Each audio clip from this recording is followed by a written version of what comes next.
I talk in the book about thinking about taking my life because I didn't think it was going to get better. And yet there was something that stopped me in that moment. And I've always believed that part of that was I wanted to be in school the next day, that there was a place that I wanted to be. And I am just so grateful that teachers did that for me. We already know what helps. Connection is the cure. It's our deep and meaningful relationships that give us hope and healing. Welcome to This Helps. I'm Marlon Morgan. Join us as we practice authentic and vulnerable conversations that inspire us to go deeper with the people in our own lives. Yo. Big Mar here. What up? How's it going? Good. Big Mar in the house. Can't believe we get to have one of my favorite guests that I could not believe was on the podcast once. I know. But backed by very popular demand. That's right. The former Secretary of Education. Is he the best, though? Is he just like the most genuine? I don't understand how someone who seems so loving, genuine, and open to people, conversation, and relationships makes their way to Obama's cabinet. I don't know how you get to the point where you're in charge of all education in the U.S. and now subsequently in charge of all state universities in New York, which seems like kind of almost like a lateral move in some ways. It is so encouraging. I feel very lucky that we get to talk to people like him from time to time, to be reminded that sometimes good people get put in places where we need them. The fact that Dr. John B. King is willing to share his how he grew up, and it's something that, I would call it harrowing. I mean, he grew up in a situation where school was his only safe place. That's right. And that continued throughout his life until he was just in charge of all school. Yeah, it's, he talked a lot about that story the first time he was on, and you can read a lot about it in his book, Teacher by Teacher. If you haven't read it yet, It's great. Yeah, it's a fantastic book. What I loved about this episode, it's the two of you live on stage, is I feel like that first episode you really got to learn about Dr. King and his story and why he's so compelled to do the work he does. And then this one I feel like is a little bit more of sort of putting that into practice and what the kind of greater implications are in the current, I hate the phrase current climate, but in the current climate. And really, I appreciate you going against your morals to use a saying like the current climate. Well, it's a shorthand, right? Everybody knows what I mean when I say that, I think. Well, I think we all see your dedication to the show. If you're willing to just use sayings that don't come up for you. That's right. In your personal life. That's right. Just a cog in this machine, No one wants that. Oh. Well, there is no transition from the bleak reality of cogs in machinery unless you're talking the Jetsons. Oh, there you go. And then you're talking Cogswell cogs.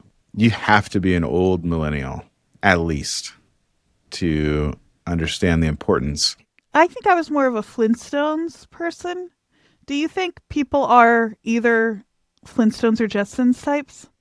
I watched them both, but as far as like role models, George Jetson, he was kind of like a better guy. Fred Flintstone is just kind of an idiot, Yeah.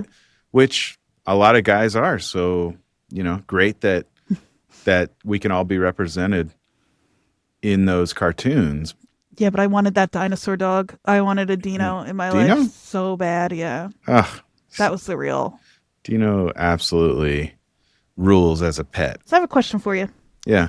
You think if Dr. John B. King Jr. listened to this, he'd feel disrespected right now? Or do you think he'd be into it? He loves a pop culture reference. I answered my own question. by his own admission, throughout his book, Mm-hmm. he's got all kinds of cool references in Yeah, there. I take it back. This is actually right in line with it. Do I think it's respectful considering what he's done and continues to do in his life? Yes. Yes, I do. And I will make the point that neither of those shows, if memory serves me correctly, had any kind of diversity. It's almost like black people were not a part of the future. Or the past. Or the past. Yeah, that's a great point. So I want to take this opportunity to say we can do better. And what better way to do better into the future than to hear Dr. John B. King tell a story of when he drove 40 minutes from his house in Maryland to the actual plantation where his ancestors were enslaved and speak with the family who still lives there and actually look and go into what they call the quarters, which was the housing for slaves on the plantation. And so if you want to hear that fairly gut-wrenching but ultimately inspiring story that even happened, then you'll want to listen to this conversation in person. I was overwhelmed. And to see how he tells it with all of the real, genuine feelings and thoughts and the kindness that he was able to show in the conversation, and the idea that he still finds it important to nurture that relationship going forward, I would say overall, very hopeful episode. We do start out with reasons and implications of the U.S. Department of Education dwindling down or possibly being abolished. But we do end on a hopeful note, which is one that is, I would say, more relatable to humanity in general. Great to see everyone. Thank you all for being here. This is a special moment. This is one of my favorite people in the world, both on stage and off, public and in personal life. Dr. King said I could call him John, so it's not disrespectful, so I'm going to be doing that. I also misjudged how well we knew each other because this is how I dressed and this is how he dressed. But John, you had a big weekend. It was your 40-year reunion? Yeah. Yes, my 40th sixth grade reunion. Yeah, tell us how one ends up at a sixth grade reunion. Yeah. So the most important teacher I had in my life was my teacher in 4th, 5th, 6th grade at PS 276 in Canarsie, Alan Osterweil. Yeah, he was my teacher when my mom passed away in October of 4th grade. And he was my teacher during the period when my father was struggling with Alzheimer's, and home was incredibly scary and unstable and difficult. And he looped with us, so he stayed with us through 4th, 5th, and 6th grade. And so we really built this incredibly close relationship. His class was amazing. He was like Miss Frizzle brought to life. Shout out Magic School Bus. Exactly. Yeah. We read the New York Times every day. We did productions of A Midsummer Night's Dream, Alice in Wonderland. I was the rose with big red felt petals sticking out of my head. We did amazing field trips to the Museum of Natural History and the ballet. And he had a profound impact on all of us. And we also were very bonded together. A lot of us were together from kindergarten all the way through 6th grade. And so a few folks in my class reached out to say we should do a reunion. And we hadn't seen each other in 39 years. PS 276, class of 86. And we got together and had a reunion, and Mr. Osterweil came. And it just was such a beautiful moment to see him. He's 80 now, for him to hear from all of us what a powerful impact he had in our lives, and the ways in which still today, the way we see the world, so powerfully shaped by his classroom.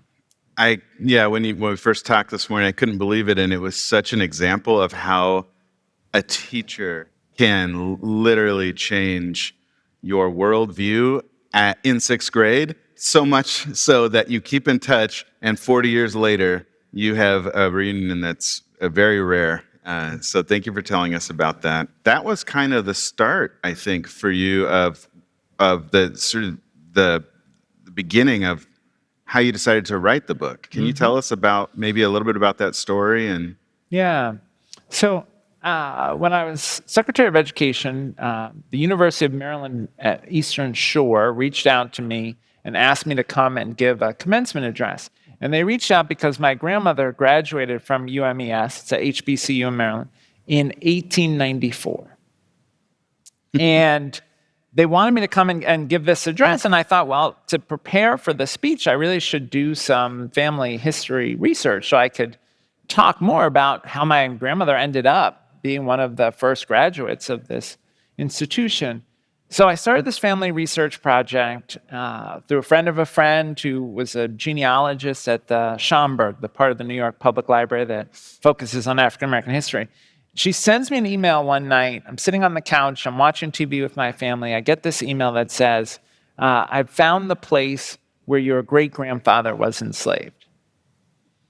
And not only that, it's 25 miles from your house.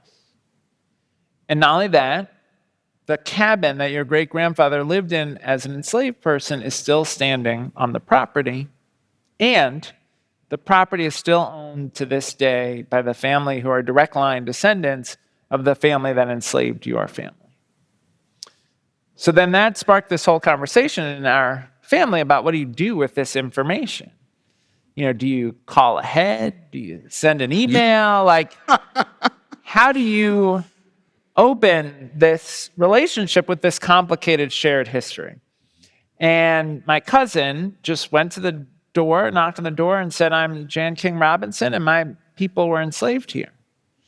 And it launched this relationship between us and the Becker family that is complicated. I mean, they have been lovely to us. They were very welcoming, but they had not necessarily spent a lot of time thinking about the institution of slavery, even though they grew up on a plantation. They called the cabin the quarters, right? So there was some knowledge of that history, but it wasn't something they grappled with. They were using the cabin for storage, Yeah, and that was kind of stunning to you and kind of even more upsetting, I think. Lawn equipment, fertilizer. I mean, to them, it's just part of the backdrop of their house. But for us, it was this place where our family had lived in bondage. And so the Washington Post ended up doing a story about our experience. And, we shared some of the complexity of it. And that cabin is not 30 feet from the main house. So when you're standing inside of that cabin, you are deeply conscious of the incredible cruelty and intimacy of the institution of slavery. And these were two families living in the same physical space, one owning the other.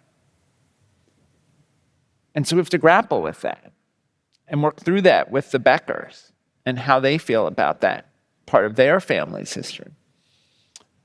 And also, standing inside that cabin, I'm very conscious that my family went in 3 generations from enslaved in that cabin to serving in the cabinet of the first Black president. Right?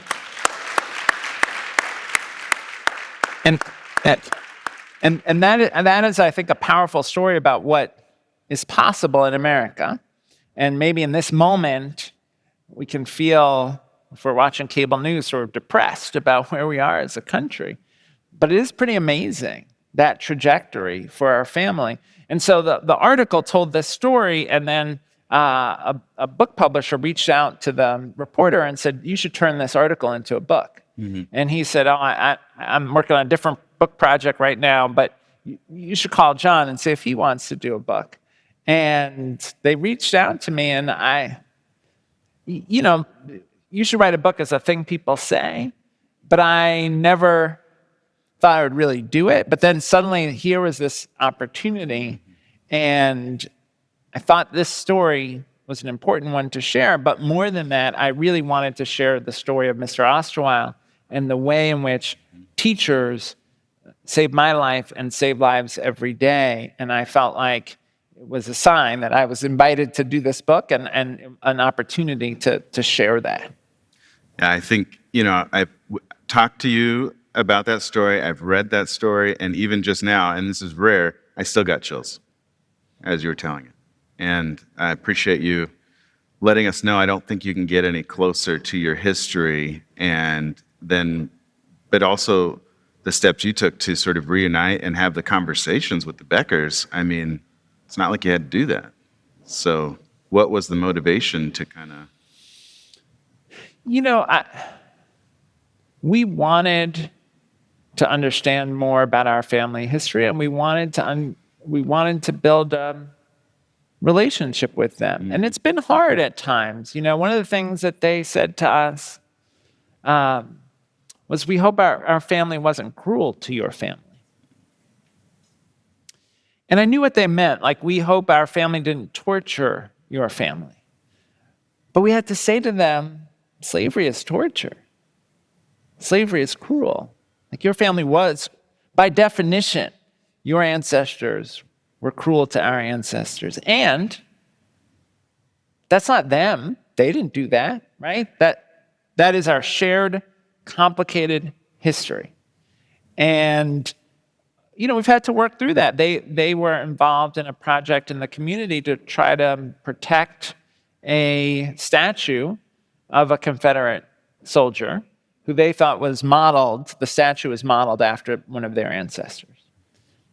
And we had to have the conversation that those statues are not morally neutral. Those statues weren't largely across the country, were not put up in the 1870s to honor the people who had just died in the war. They were put up in the early 20th century and then during the Civil Rights era as a sign, as a symbol, as a message about who and what America is, right? And that was hard for them to hear. And that was a hard conversation, but an important conversation. It was important for us to hear, for them, that statue was a part of their family history and meaningful to them. But we also wanted them to understand the cultural significance. So as a true educator, you stuck around, had the conversations, worked through it, and continued to do that. And I think, switching to your experience in education, talking about Mr. Osterwald, talking about what school meant to you when you didn't have other people in your life who were supporting you or when you felt alone. And you had a few quotes that were pretty moving from the book. One is that you mentioned without school or your teacher's influence, you would be dead or incarcerated. And you also said a little bit later in another chapter that normalcy was forever your holy grail. Mm-hmm. Can you sort of unpack those for us? Yeah, it's hard. It's hard to convey. I tried to convey in the book. I don't know that it's possible that words are enough to convey how difficult home was during that period when it was just my dad and me. I share the story in the book of a night my dad woke me up 2 a.m, told me it was time to go to school. I didn't know why. And I remember being on the staircase in our house, clinging to the banister as my father pulled me on the stairs. And I'm saying to him, no, Daddy, it's not time to go to school. And he's insisting that it's time to go to school. And I had no idea why. And then eventually he gave up. He went back to sleep. I went back to sleep, and then I went to school the next day. As he got more and more sick, he stopped going to the store. We didn't have food in the house. I remember being so hungry. Again, there's no words to describe how intensely hungry I felt, to just not have food and trying to figure out, what am I going to do to get food for us? Mm-hmm. And making the decision, my father had a drawer in his room where for several years he'd gone to the bank and then not spent the money. That part of Alzheimer's dementia often is you continue routines. And so he'd had this routine of going to the bank every week. So he'd gone to the bank every week, but didn't use the money. So he had this drawer that was full of money. And so I remember feeling so intensely guilty about stealing. But I knew I just had to get food. And so I snuck into his room to steal. I mean, I still think of it as stealing, just to steal this money so I could go to the store and get some food for us. So that's what home was like, and I didn't know why, and it was like, in those mad houses in an amusement park, like just, it was such a difficult environment. But school was this place of stability and consistency and love and relationships. And I was so blessed that there were teachers, they didn't know what was going on in my life outside of school, but they knew to create a space that was safe and engaging and caring. And I am certain if I did not have that, I wouldn't be alive today. I talk in the book about thinking about taking my life because I then didn't think it was going to get better. I thought, this is how it is, and this is how it will always be, and I don't know why this is my life. And having the knife in my hand, and yet there was something that stopped me in that moment, and I've always believed that part of that was I wanted to be in school the next day, that there was a place that I wanted to be. And I am just so grateful that teachers did that for me. And I decided to become a teacher and have spent my life in education trying in some small way to do for other kids what teachers did for me. Hearing that story for educators, I'm hoping gives a renewed hope to what you do and to why we all do this. Because John didn't even mention I had this therapist or, I had this social worker, and we all obviously as a therapist, of course I believe in that. He mentioned being predictable, stable, consistent, a place that you can go that is not a madhouse, that's sort of like the real world after walking out of a home where anything could happen at any time of day or night, where survival is front of mind to, okay, we're surviving, I know I'm going to survive here, now I can learn, which is also, I think you took full advantage, you read a lot, and it's one thing to hear that story, it's another thing to hear it from the former Secretary of Education of the United States. Everyone in here has the chance to be Mr. Osterweiler to someone, and you don't know who they're going to be and what they're going to do to return the favor and to keep that positive cycle going. So for me, it hits me like, I don't know that there's a better story for us to hear this morning. So thank you for being honest, open, even about the lowest moments. Because I think when people normally see you or meet you, that's not what they're thinking. Moving briefly, because I think could also help us to gain perspective and hope. The state of the Federal Office of Education. Mm-hmm. Can you speak to us about what is important that is going away, and if there is a place for us to help, how can we do that? I mean, look, it's heartbreaking and terrifying. There are half as many people working at the education department today as there were on Inauguration Day. I knew a lot of those folks, and so it's heartbreaking how they've been treated, how cruelly they've been treated. But it's important to think about what the education department does. Right? There are 4 core functions. One is get resources to the students who are most vulnerable.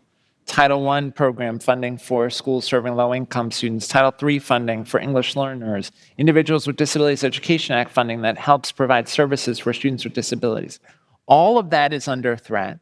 The administration has proposed cuts to K-12 funding, but the people who make sure those dollars get where they're supposed to be are under threat. Second major function of the department is the Pell Grant program, the Federal Student Loan Program, that what makes college possible for millions of Americans. Again, the people are not there who should be running those programs, and the administration has proposed huge cuts. Cuts to Pell Grants. I mean, to me, it's unthinkable. There are generations of people who have access to the middle class and a path to opportunity because of the Pell Grant program. How is it in America's interest to cut the Pell Grant program? So that's under threat. The department does civil rights enforcement. I always use the example with folks of the famous Norman Rockwell painting of Ruby Bridges, because it comes immediately to mind, that image, right? And you see little Ruby Bridges in the center. But who's around her? U.S. Marshals. Well, why U.S. Marshals? Because the state of Louisiana and the school district of New Orleans did not want to deliver an equitable education to Ruby Bridges. It took the federal government. But now all of that's being dismantled. Regional offices of the Office for Civil Rights are being closed. This is the place you go if you've been a victim of discrimination on the basis of race or sex or disability.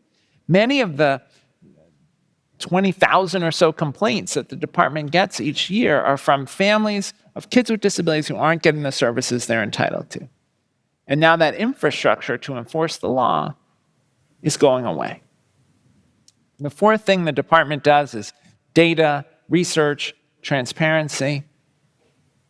It helps us understand what's going well, where folks are struggling, where we need to intervene, who's being taken advantage of.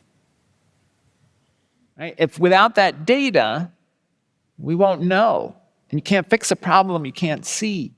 So I'm very worried, but it is important to understand that Congress is ultimately the decision maker here. Congress created the department. Congress must decide if the department continues. Congress must decide the funding levels for Pell Grants or the Title III program. So what we can do is let members of Congress know, both sides of the aisle, how important these investments are for the future of the country, for our economy, for our democracy, for our national security. So there's hope in some of those other branches of government, including Congress, that we could maybe turn this around at some point. I hope so. And look, states need to step up as well, because whether it's California or New York, or every state has an opportunity to step up and do what is right for young people.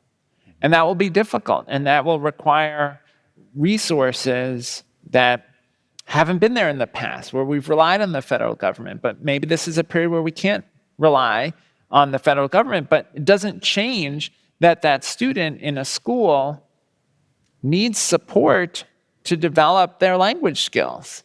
Right? They're still going to show up tomorrow. Whether Title III is there or not, they're still going to show up tomorrow. And what we should be doing is trying to help them become bilingual and biliterate, because that is an asset, and we should be developing that asset. And we can't say, well, the Title III money didn't come, so we're not going to educate you. We still have to educate you. So states and local communities are going to have to step into the breach.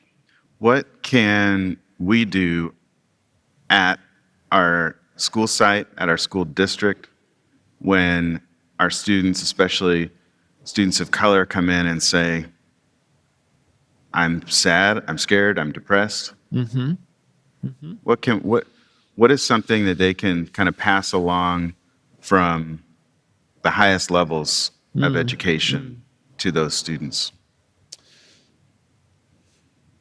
I think two things. One is we have to acknowledge and affirm the feelings that students are having.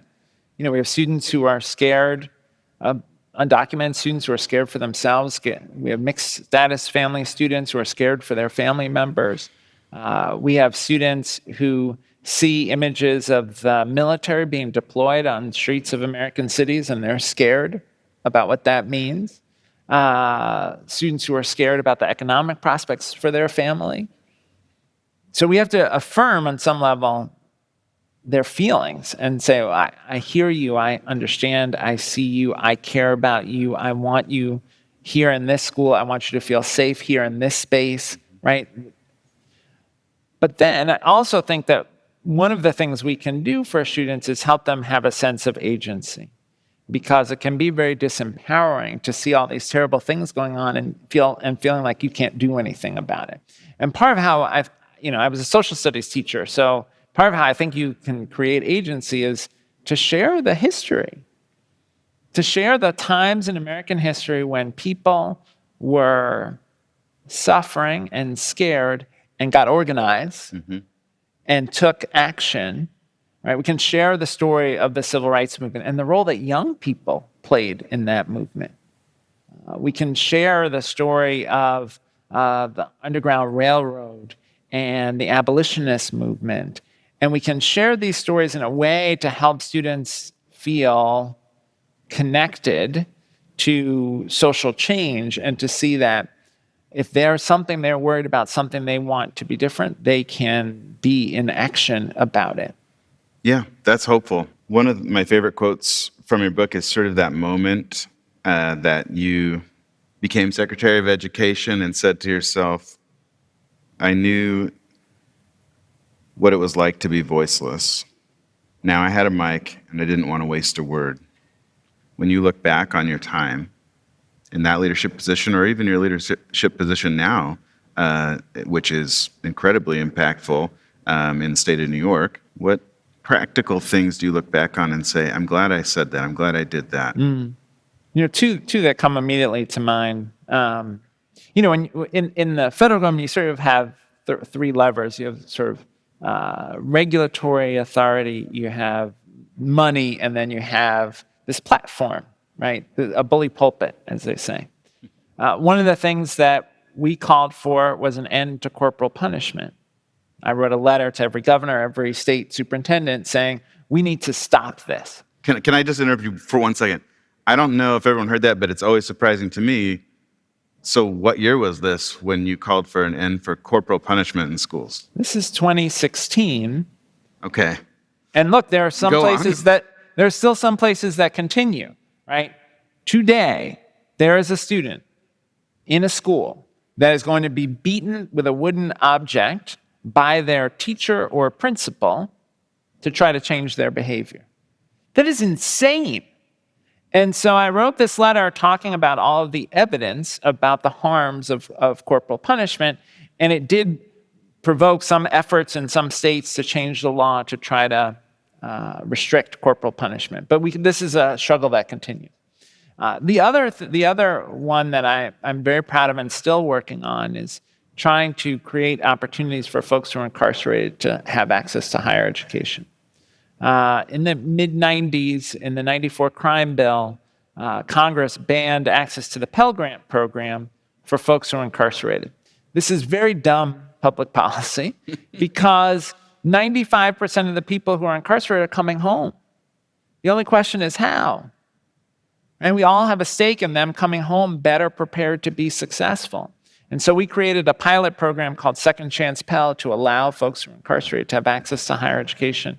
And then through their storytelling, we were able, in the years after the Obama administration ended, to persuade Congress to change the law. And today, Pell Grants are available to incarcerated students.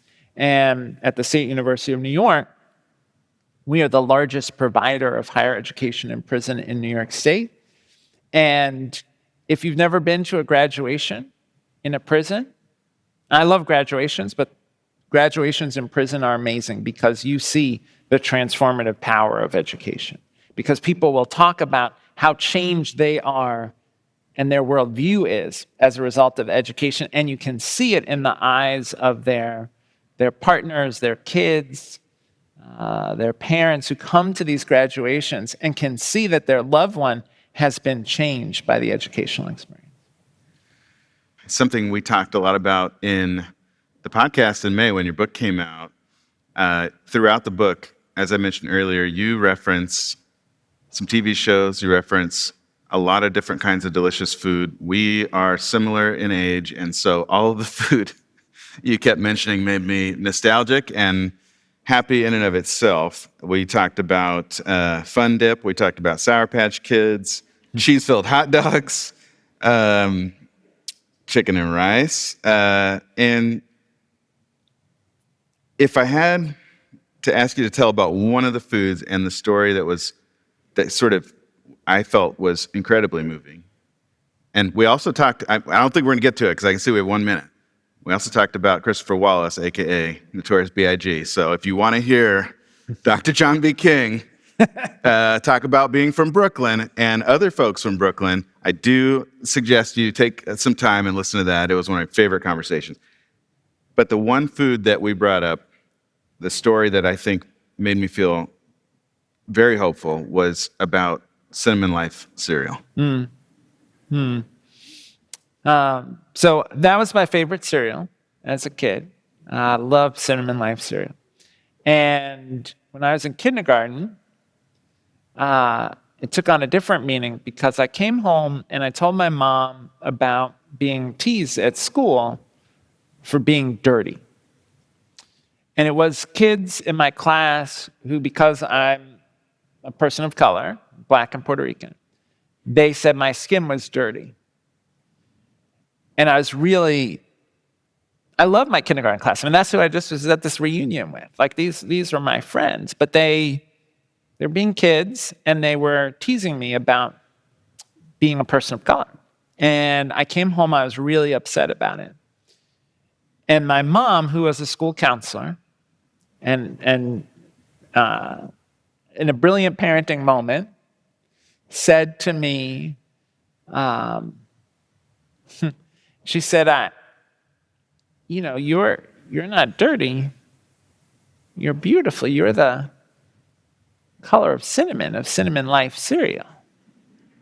And I was like, Okay. I'm the color of Cinnamon Life cereal. Wow. So then I felt like it was such a gift to sort of help me feel good about my identity, about who I am in the world through this thing that she knew I loved. And I think about it often as a parent and as an educator. Our kids are bombarded with all these negative messages. And for kids of color, particularly negative messages about who people of color are in the world. And my mom knew to try to pour into me a sense of confidence and pride in who I was and who I am. And, because she passed when I was 8, I, don't have as many memories as I wish I did, but that is one that was such a gift, and I'm so grateful for it. Well, I speak for all of us. I think we're all so grateful, not only for your mom telling you that story, but for you being here today and sharing with all of us sort of the uncommon road that you walked along to get to where you did, what you're doing now, and how you continue to bring hope and inspiration for educators, and how you continue to lead with love, kindness, and humility. Thank you so much, Dr. John B. King, for being here. Thank you. I have a timely question for you, Marlon. Go on. I think a lot of folks are going to start, maybe even today, are on their way listening to this podcast in the car to visit with some family they haven't seen in a year, maybe. Mm-hmm. And if some of those folks are difficult and they're trying to get through, what's the word? What do we do? Do you remember the movie Waterboy with Adam Sandler? And, calling back to the plot, if I remember correctly, Bobby Boucher, the water boy, was, incredibly scared of or intimidated by the coach on the team that they were playing for the Bourbon Bowl. Mm-hmm. And I think his name was like Red Bayou or something. Or Rhett. I don't know. Red or Rhett. Either one. It feels right to me. And then ultimately, spoiler alert, if you haven't seen that incredible Happy Madison production, he ultimately defeats that team and the coach by picturing that mean coach as a baby, like a giant baby. And it's done so to kind of reduce him down to size. And I would say you can use the same technique, but not quite for the same reasons. But if you want to remember how valuable a person is, even if they're an adult making their own decisions that bother you, hurt you, upset you, don't forget. Sometimes it's helpful for me to remember that that person was once a helpless, cute, probably, infant that was being held in someone else's arms and relied on everyone else to take care of them because everyone saw how valuable they were, even though they hadn't said anything, done anything, upset anyone, had power over anyone. Some adult or caretaker found it necessary and saw the value in them even just as a baby who didn't do much. And try to bring yourself back there to remember that that's all of us. We've all been there. And doesn't mean you have to agree with someone's negative behavior, political views that you don't like, or you really don't have to do anything other than reflect that person's value back to them as a human being. And if that's all you do this season, I think that's a win. Thanks for joining us today. We hope it helped. Stay connected with us at thishelpspodcast.com.